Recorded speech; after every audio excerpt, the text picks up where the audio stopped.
ti gba gbogbo onígbàgbọ́ lámọ̀ràn láti ṣàṣàrò nínú ẹ̀kọ́ tí kérésì fi kọ́ni.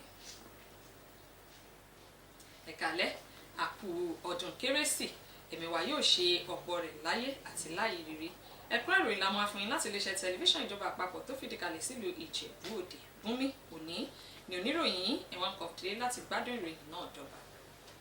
Aláṣẹ Muhammadu Buhari ti gba gbogbo kìrìsìtẹ́nì orílẹ̀-èdè yìí yayọ̀ ọdún kérésì gẹ́gẹ́ bí wọ́n ti ń darapọ̀ mọ́ gbogbo àgbáyé láti sàmì àjọyọ̀ ọdún kérésì tọdún yìí. Nínú ọ̀rọ̀ rẹ̀, aláṣẹ Buhari sọ wípé kérésì jẹ́ àkókò pàtàkì èyí tó máa ń kó gbogbo àgbáyé papọ̀ pẹ̀lú èrèdí ìṣàjọyọ̀ ìfẹ́, àlàáfíà àti láti ṣe àpapín ìfẹ́ fún gbogbo ènìyàn látara ìpín ẹ̀bùn àti ọ̀rọ̀ ìkíni.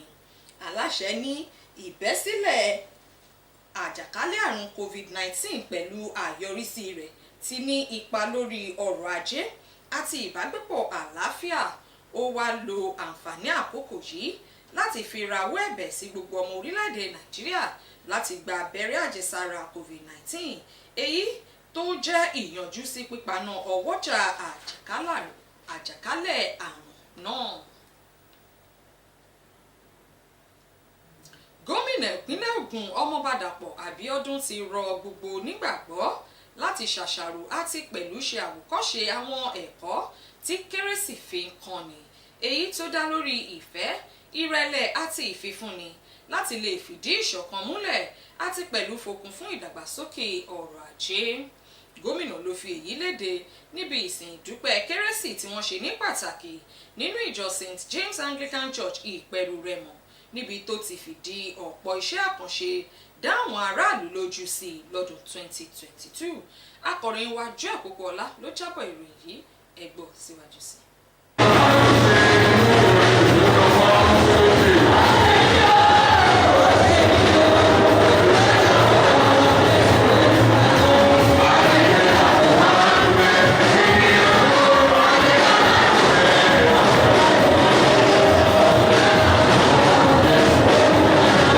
Ayọ̀ àjọyọ̀ ọdún kérésì ló sì wà níta gẹ́gẹ́ bí gómìnà ìpínlẹ̀ Ògùn Ọmọọba Dàpọ̀ Abíọ́dún àti àwọn ọmọ ìgbìmọ̀ ìpàṣẹ ìpínlẹ̀ Ògùn ti darapọ̀ mọ́ àwọn onígbàgbọ́ ní ìjọ St James Anglican Church Ìpẹ̀rù Rẹ́mọ nínú ìsìn ìdúpẹ́ pàtàkì.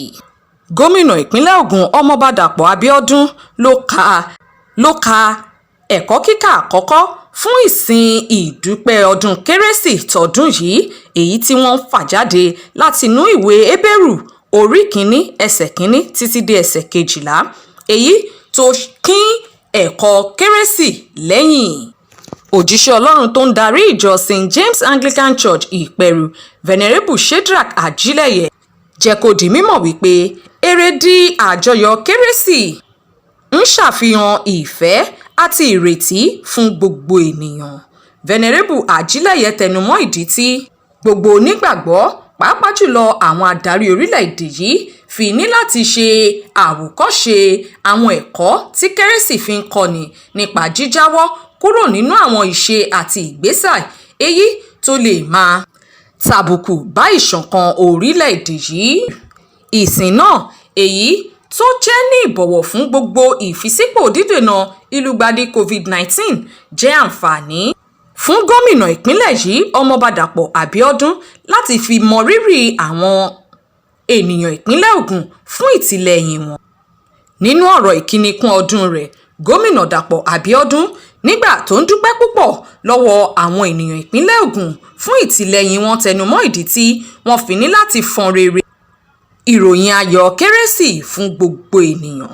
Pàápàá jùlọ, ó rọ̀ wọ́n láti tẹ̀síwájú nínú fífi ìfẹ́ hàn àti láti ṣèrántí àwọn tó kù díẹ̀ káàtó fún láwùjọ. Gómìnà Dàpọ̀ Abíọ́dún tún lo àkókò yìí láti fi dá gbogbo ènìyàn ìpínlẹ̀ Ògùn lójú wípé mùdùnmúdùn ìjọba àwarawa yóò túbọ̀ délé dóko lọ́dún tó ń bọ̀. Láàárín ọdún méjì àti oṣù méje yìí, Ọlọ́run ti ràn wá lọ́wọ́.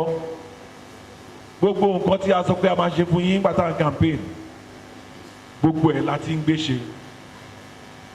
Àá dẹ̀ máa ṣe bí a ṣe ń bá ìrìn àjò náà lọ. Ẹ̀yin náà tẹ́ bá ń wo ìgboro wò ẹ rí i pé bí a ṣe ń ṣe títì bẹ́ẹ̀ là ń ṣe iléèwé bẹ́ẹ̀ là ń ṣe ilé ìwòsàn bẹ́ẹ̀ là ń kọ́lé káàkiri ilé olówó pọ́kú that we call affordable housing units.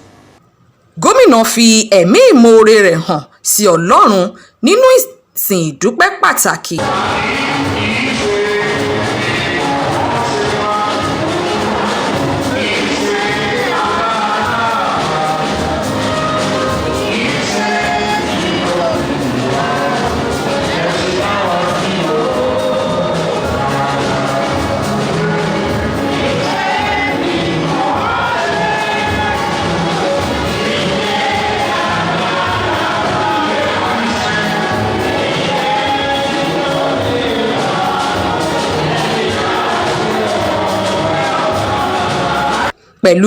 Pẹ̀lú bí ọwọ́jà àrùn COVID-19 sì ṣe ń jà ràìn lórílẹ̀‐èdè, wọ́n gba àwọn onígbàgbọ́ lámọ̀ràn láti ṣàjọyọ̀ oníwọ̀n.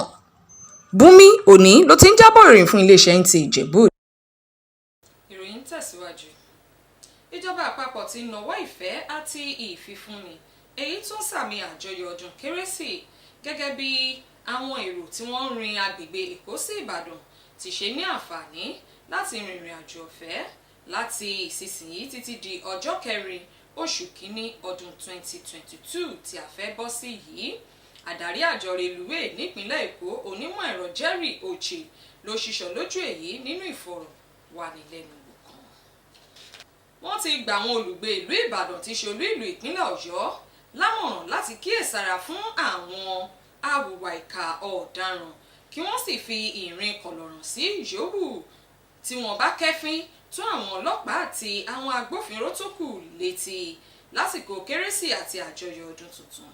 Kọmíṣánná ọlọ́pàá nípínlẹ̀ Ọ̀yọ́ Ngozi Ọ̀nàdẹ̀kọ́ ló gbàmọ̀ràn yìí lákòókò tó ń sọ̀rọ̀ nílùú Ìbàdàn síwájú àjọyọ̀ ọdún Rọ́fíà Animal Show Badmus ló jábọ̀ ìròyìn yìí wálé fún wa. Kí a tó mú ìròyìn ti àṣálẹ́ òní wá sí ìdánudúró ẹ̀gbọ́n àwọn kókó tí a mẹ́nuba lẹ́ẹ̀kan sí i.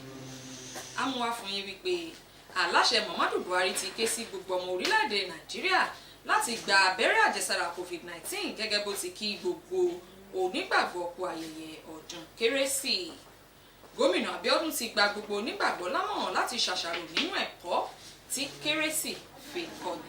tó a ò ní rí jù báyìí lọ nínú ìròyìn wa fún ti àṣálẹ́ òní. Ẹ pàdé wa ní ọ̀la fún àkọ́tún ìròyìn. Orúkọ èmi oníròyìn lẹ́ẹ̀kan sí ni Bùnmi Òní. Ó dàárọ̀, a kò pọ̀pọ̀ ṣìṣẹ́ ọdún.